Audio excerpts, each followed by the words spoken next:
बालेनको सन्तान नहोस्, उसको पछिको चुनावमा उसको पर्दाफास होस्, हेर्नुहोस्,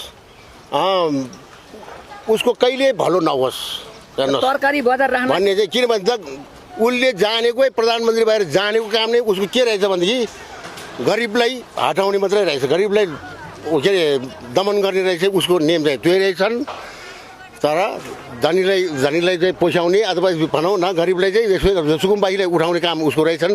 प्रधानमन्त्री भएर पहिला रूपमै उसको काम ल त्यही गरिब हटाउने रहेछ। उहाँले चाहिँ भोट माग्दै गर्दा भोट त मागेको हामीले दिएको पनि तपाईँहरूलाई व्यवस्थित गर्छौँ भनेर दिनुभयो। त्यो त कहाँ व्यवस्थित मात्रै हो र। ल यहाँ तपाईँहरूको त के अरे 3 महिनाभित्रमा पूर्ति दिन्छु भन्यो हामीलाई, त्यस्तो यो जग्गामा पूर्ति दिन्छु भन्यो, हरेक भन्यो। यहाँ चाहिँ बोलो तपाईँहरूलाई केही पनि हुँदैन, छाती थाप्छु भन्यो, हरेक भन्यो नि यहाँ त। तर बालिन त आएन, तर यहाँ चुनाव भोट माग्नेले भन्यो मिल्दैन यो क्षेत्र। हेर्नुहोस् अहिले त भोट माग्दैन, यहाँ कोही केही पनि भन्दैन, आउँदैन हेर्नुहोस्। भोट त दिनुभयो होइन, भोट त दियो नि, हामी यहाँको टोटली भोट नत्र त्यत्रो भोटले खत्री जित्छ राजीव खत्री जितेको नि यहाँबाट।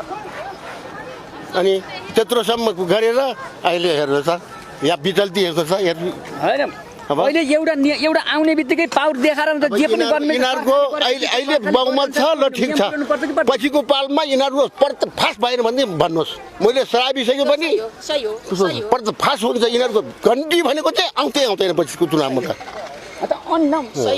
तपाईँहरूलाई उठाएर उहाँले बिलिबाड पारेपछि त यहाँ त हेर्नुहोस् कोही अपङ्गा छ, कोही कस्तो छ, हेर्नुहोस् वर्गको अबसम्म न घरमा जाउँ घरको व्यवस्था छैन, अब कोटो खोजाउँ यत्रो फौजको मान्छेलाई कहाँ कोटो खोज्न जाने हेर्नुहोस्।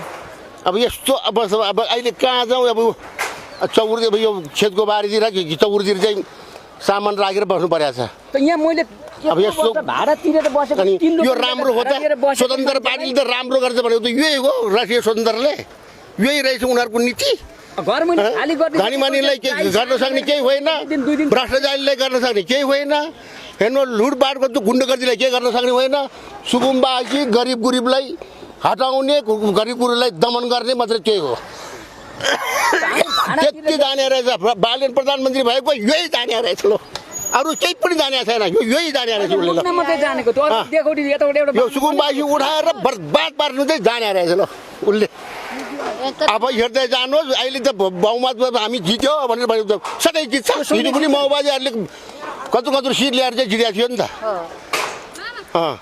बाबुरामबाट प्रधानमन्त्री भयो भने ऊ थपथली भत्काएकोले गर्दाखेरि प्लुत अहिलेसम्म सांसद पनि जितेन। अब भट्टराई जत्रै हुन्छन् होइन, बाबुराम भट्टराई बन्द पनि यो खुसी हुन्छ।